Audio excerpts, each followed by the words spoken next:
What is going on, my crazy 76er fanatics? Guys, thanks for stopping back in for another daily pod with your daily 76ers discourse discussion. And the likers, the watchers, the commenters, and the subscribers, thank you guys so much for keeping this conversation on the up and up, helping this conversation continue to flow, and this Sixer Daily channel continue to grow. We've got to talk about last night's loss. Before we talk about last night's loss, let's talk about the mindset the team had going into the game. Paul George speaks on playing those Cavaliers, said they're a good team. They've been together for a while. They're a challenge with their size, their guard play. They're a tough team, so absolutely excited to get a chance to play them. It's a test for us, and see how we respond. And ladies and gentlemen, let me be the first to tell you this team did not respond well. I don't know if they weren't ready to play. I don't know if it was just a bad day, but the Sixers did not perform well at all. If this was a test, they failed. They lost to the Cavaliers 133 to 107, and in watching that game, they never really got it going. They never really started clicking, and they never outscored the Cavaliers in any quarter, even in garbage time. Even when the Cavs may have taken their foot off the pedal, the Sixers still could not outscore the Cavs in a single quarter of play. In the first quarter, they only put up 18 points. That's devastating. Because in that first quarter, you're seeing a plethora of minutes from Paul George, from Tyrese Maxey, from Joel Embiid, from the starting lineup. You're telling me the starters couldn't get it started. And then the second unit, really not too much to talk about in terms of the second unit and how successful that group or that bunch really was. No one in the second unit scored above double figures. No one in the second unit really provided a spark, shooting over 50% outside of garbage time with Adem Bona and Jared McCain. Those two fellas fell on their way to shoot above 50%, but no one in the second unit really found efficiency, really got it clicking and got it going. Kelly Oubre, I want to shout out Kelly Oubre for a second because he was rebounding in the first half, had about 4 rebounds in the first half, and that's needed when you have Jared Allen, Evan Mobley, the size and the length and the strength that the Cleveland Cavaliers bring on a nightly basis. But Sixers play like trash. Let's just call a spade a spade. They played like trash. A few takeaways from this game. Let's ask the coach what happened. Nick Nurse went on to speak on the loss to Cleveland, saying they had a lot more energy than we did. For whatever reason, every facet of the game, they took it to us. Duh. You can watch the game. You can look at the box score. You can look at the stat sheet. You can look at the highlights, and you can see that this Sixer team was never truly prepared or ready to compete. And if you know the NBA is a matchup business, okay? Matchups make movies, and matchups also determine who succeeds, who survives, and who thrives. If the Sixers are matched up against the Cleveland Cavaliers, I think this was an obvious sign, a true teller that in the playoffs, Sixers don't want to see Cleveland. Cleveland's a bad matchup for Philadelphia. The size, the strength, and the length that they bring on a nightly basis, the Sixers truthfully cannot compete with. Evan Mobley, Jared Allen, DeAndre Hunter, strong, long, athletic players. And then they have a true star in Donovan Mitchell who can go out there and give you 40, potentially score 50. He's got the chops to score 60 because he's done it before. So it is extremely concerning. When you watch that Cavs game, you watch it back, and you hear how the Sixer team is talking about it. You hear how Paul George was prepping it. They're a good team. I'm excited to get a chance to play them again. This is a test for us. Let's see how we respond. All these things were said pregame, and during the game, it seemed like nothing was important to that Philadelphia team. The energy wasn't there. The effort wasn't there.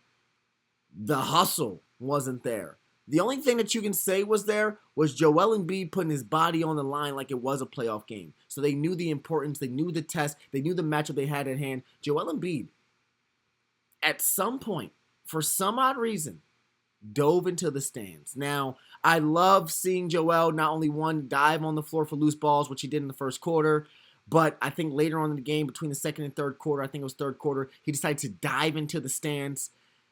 And you got to talk about that with Joel. Joel, what the heck were you thinking diving into the stands? Do you trust your body more? Are you mentally more prepared for battle? Why did you dive into the stands? Joel Embiid's comment on that said, I may be stupid. But at that time, I felt like we needed that. In that moment, being down, every possession mattered. But we should not have put ourselves in that position in the first place. And he's absolutely right. The Sixers should not have been that down bad in the first place. But it is exciting to see Joel Embiid playing carelessly, playing ferociously, playing fearlessly, and diving and attacking and sliding. You love to see Joel putting his body on the line and playing like every possession matters. Because when Joel Embiid plays like every possession is his last, I got to be honest with you guys, he's busting everybody's. You know what I'm saying here. The real question is, where can the Sixers improve? What can they work on? What can they do better? They need a fire starter. They need that energy guy. They need that spark off the bench. Adembona is the energy guy, is the spark off the bench, is the electrifying excitement that you would like to see on a night in basis. But he doesn't have too much skill. You would want your fire starter. You would want your exciting energy impact player to at least bring some skill. So that's when Kelly Oubre would come in to the conversation and come into the equation. Kelly Oubre plays with a lot of pace, plays with a lot of skill, was having a career year this season. But Kelly's injured right now, so he's not playing as fast, he's not playing as forceful, he's not playing as confident, and he's definitely not playing at the same efficiency that he had pre-injury. So where can the Sixers improve? They can improve with their energy, their hustle, their effort, their depth, their bench play. Truthfully, guys, the length, the strength, and the height that the Cavaliers has, just the overall size that they bring, the Sixers truthfully can't compete with. The Sixers need to improve on their size lineups. I saw Jared Allen, Evan Mobley, DeAndre Hunter out there, and then I saw Nick Nurse roll out a true four-guard lineup. I saw Nick Nurse roll out VJ Edgecombe, Quentin Grimes, Tyrese Maxey, Paul George, and Joel Embiid. And none of those guys are going to rebound against Evan Mobley and Jared Allen. None of those guys are going to secure second chance buckets. The Sixers need to improve not only with their size lineups, but with their overall length and strength on the defensive end. The amount of second chance buckets, the amount of second chance opportunities, the amount of defensive ability, and the amount of times the Cavs played in the lane and deflected passes. The Sixers just don't have that. They don't have the length for that. They don't have the size for that. And they definitely don't have the skill on their bench to employ and throw out sized lineups. Paul George being the power forward, guys, is only going to work against a handful of teams. Quentin Grimes, Tyrese Maxey, and VJ Edgecombe all playing at the same time is only going to work against a handful of teams. And I'll be the first to tell you, the Cavs just ain't one of them. The Cavs just are not one of them. If this was a playoff matchup, guys, the Sixers would have lost this series in 6 or 5. And that's a fact. This is currently how they stand. Now, of course, when we're talking about size, when we're talking about length, when we're talking about strength, you're talking about who the Sixers can trade for. A guy like Simon Fontecchio, guys. He's 6'10". He spaces the floor. Defensively, I'm not sure if he's sliding those pups the way you need him to. I'm not sure if defensively Simon Fontecchio brings the boom and brings the pow the way the Sixer team needs, but he spaces the floor. He is 6'10". He's a consummate rebounder. He can rebound, and potentially he can be a nightmare matchup for those Evan Mobleys, for those Jared Allens, because you got to stick to him like glue. The dual lineups of Joel Embiid and Adembona. You have two true bigs who truthfully can't shoot the ball efficiently and effectively. If Joel Embiid is going to shoot the 3 ball, you're going to let him. If Joel Embiid is going to step out from 3 and space the floor, you're going to let him. If Adembona is going to step out behind the 3 ball, behind the 3-point line and hoist a 3 ball, you're going to pray that he does that every time he touches the ball. So what you need from the Sixers is a true sized power forward, a true physical power forward, and someone that can space the floor as well. Simon Fontecchio would be a perfect piece for this team. I love the way he can fit in and mesh with the Joel Embiid lineups. Also allow Paul George to revert back to his true position of small forward. There's not many times, not many opportunities where Paul George is reverted back to his true position of small forward. And with the way the NBA is trending, with the way length and strength and size has become a priority for multiple teams in the NBA, I would like to see Paul George play some shooting guard. I would love to see Paul George thrown out there into some shooting guard lineups. Tyrese Maxey, Paul George, Kelly Oubre, Simon Fontecchio, and Joel Embiid. You've got the fast break potential and ability with Maxey, with Oubre, and potentially Paul George trailing those boys and following them behind.